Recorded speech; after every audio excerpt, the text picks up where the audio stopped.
The ship drifted through the glowing mists of the Perseus Veil, an area most pilots avoided, not because of pirates or radiation, but because of something stranger: silence. Sensors stopped working here. Radios went dead. Ships entered and vanished from record, swallowed by a whispering fog that shimmered like living glass. Captain Elias Ward wasn't one to believe in ghost stories. He had spent 20 years salvaging wrecks across the outer colonies. But when his scanner picked up a faint distress beacon hidden within the mist, his curiosity overpowered his caution. "Origin?" he asked. His AI, Lyra, responded in her calm, synthetic tone. "Beacon signature predates the Union calendar. Estimated age: 312 years. Elias frowned. 3 centuries. That's impossible. Humanity didn't even reach this sector back then. "Signal is authentic," Lyra replied. "Would you like to investigate?" He hesitated. In salvage work, old often meant valuable. He adjusted his flight course. "Bring us in slowly." The mists thickened around his ship, the dawn hunter like waves of silver smoke. Lights flickered. Static crawled across his instruments. And then, out of nowhere, a vast shape materialized ahead. A derelict vessel. It wasn't human. Its structure curved like bone and glass fused together, illuminated from within by faint blue veins of energy. Elias had seen alien architecture before, but nothing like this. The hull was scarred, ancient, and covered in strange fractal glyphs that pulsed slowly like a dying heartbeat. "Unknown design," Lyra said. "No record in Union archives." Elias docked manually. The airlock hissed open, releasing a faint, cold vapor that smelled like ozone and dust. He stepped inside. The beginning, the ghost ship. The interior looked like a cathedral. Vaulted ceilings of crystal bone, walls that shimmered faintly as if remembering sunlight. Every sound he made echoed strangely, as though the ship itself was listening. Elias turned on his wristlight, sweeping it across the chamber. Bodies lay scattered around the corridor, encased in translucent cocoons. They were humanoid, tall, slender, with pale gray skin that reflected faint light. Their eyes, large and glassy, stared blankly upward. "Frozen in stasis," Lyra noted. "Power cells depleted long ago." "Looks like a tomb," Elias muttered. He moved deeper into the ship. Each step brought an eerie familiarity, though he'd never seen anything like it. His heart beat faster, not in fear but in recognition. He reached a chamber that seemed like a control nexus. In its center stood a tall crystal pod, cracked but still glowing faintly. Inside was a figure, a woman. Unlike the others, her body pulsed with life. Her long silver hair floated around her like liquid light, and faint trails of energy ran through the markings on her skin. "Life signs detected," Lyra said. "Weak but stable." Elias stepped closer, brushing away the frost covering the pod. Her eyes opened, 2 shimmering amethysts that met his gaze instantly. The voice that emerged wasn't from her lips but from his mind. "You came back." Elias froze. "What?" Her hand pressed against the glass. Her lips moved this time. "I thought I'd never find you again, human." The middle, the forgotten bond. Moments later, the pod hissed open, flooding the chamber with mist. The woman collapsed forward, and Elias caught her before she hit the ground. Her body was light but warm, too warm. "Easy," he whispered. "You're safe." She looked up at him, eyes glimmering with tears. "Elias." He froze. "How do you know my name?" Her fingers trembled against his arm. "Because you gave it to me." His pulse quickened. "That's impossible." We've never met. She smiled faintly. Not in this lifetime. Elias helped her sit, still trying to understand. She looked alien in every way, her silver hair, her bioluminescent skin, but her expression was so human. I am Serai, she said softly. Commander of the Aetherion. We were the guardians of the star Nexus, the bridge between your kind and mine. I've never heard of that, Elias said. You wouldn't have, she replied. Because time has folded upon itself. The last memory I have before the sleep was of your sacrifice. My what? She reached up, touching his face.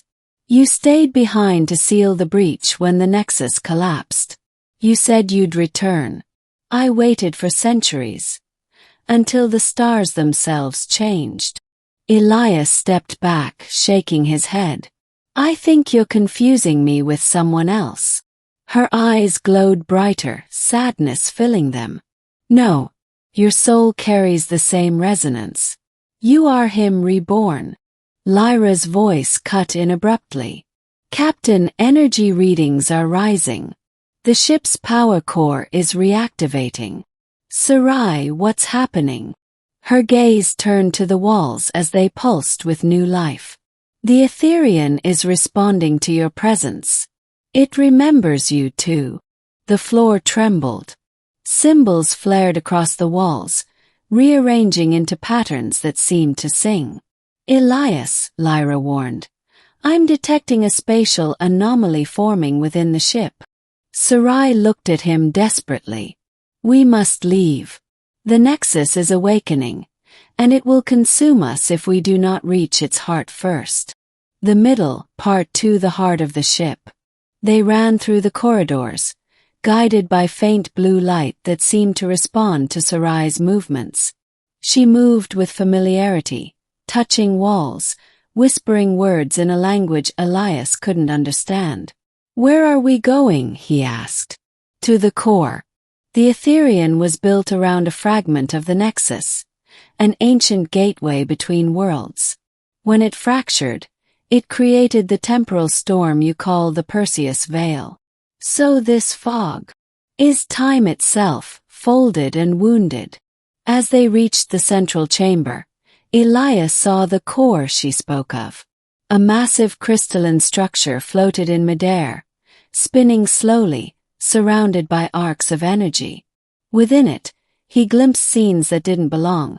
Planets he'd never seen, people walking beneath alien suns, stars being born and dying all at once. This is impossible, he whispered. Serai stepped closer. It's memory of everything that was lost. The energy pulsed violently, sending out shockwaves. Why did you wake now? Elias asked. She turned to him, tears in her eyes. Because your return reignited the link. The Nexus responds to emotion, connection. When you touched my pod, it remembered what we once were. What we were. She smiled faintly. Lovers. In another age. Elias felt his breath catch. Part of him wanted to laugh, but part of him believed her. Because deep in his chest something stirred. A memory of warmth, of holding someone beneath twin suns, of promising to return. He didn't know if it was real or if the ship was playing tricks on him. But when Serai's hand touched his again, the energy around them stabilized. The Nexus needs a stabilizer, she said. 2 resonant souls connected through time can close the breach. Elias looked at her. If we do that, what happens to us? She didn't answer. The climax. The promise remembered. The ship groaned as energy arced through the chamber. Lyra's voice crackled through static. Captain, the anomaly is expanding. If it reaches critical mass, you'll both. Mute. Elias shouted. He turned to Serai. Tell me the truth. She met his gaze, trembling. If we seal the breach, the Nexus will collapse into itself. We'll be lost between moments, erased from time. Then we find another way. There isn't one, she said, voice breaking. You said that the first time too. She stepped closer, pressing her forehead against his. You told me once that love was worth any ending. Do you still believe that, Elias Ward? His heart pounded. Every instinct screamed to run to survive, but something deeper whispered yes. He nodded slowly. Then let's finish what we started. They stepped into the light together. Energy surged around them, threads of pure memory winding through the air. Elias saw flashes, himself in a different body, standing beside her as stars died, promising to find her again. Her laughter echoed like music. The light consumed them both. The ending, the return. When Elias woke, he was lying on the Dawn Hunter's deck. The mist outside was gone. Stars shone clearly through the viewport for the first time in centuries. Lyra, he croaked. Status. Spatial anomaly has dissipated, she replied. You've been unconscious for 7 hours. The alien vessel has vanished from all scans. Elias sat up slowly, his heart aching. Serai, he whispered. Lyra's sensors beeped softly. Captain, I am detecting a residual energy signature aboard your ship. It matches the frequency of the Aetherion. He turned and froze. There, sitting quietly near the airlock, was a faint shimmer of light in humanoid form. Her shape flickered, translucent, but her eyes were unmistakable. Serai smiled softly. I told you I'd find you again. He reached out instinctively, but his hand passed through her. You're not alive, she said with a sad laugh. Not in the way you are. The Nexus preserved my essence. I exist as long as your memory does. Elias felt tears sting his eyes. You sacrificed everything. So did you, she whispered. Twice. For a moment, they simply looked at each other, human and alien, divided by existence itself yet bound by something far older than time. I'll see you again, he promised. You always do, she said, smiling through fading light. And when you look at the stars, remember. They remember us too. Her form dissolved into a cascade of shimmering motes, fading into the air like starlight. Elias sat there for a long while, staring at the empty space where she had been. Then he turned back to the controls. The Perseus Veil was gone. Base was clear. He set a new course, toward the galactic core, where legend said another Nexus waited. Because somewhere deep down he still heard her voice. I thought I'd never find you again, human. And this time he was determined to find her first.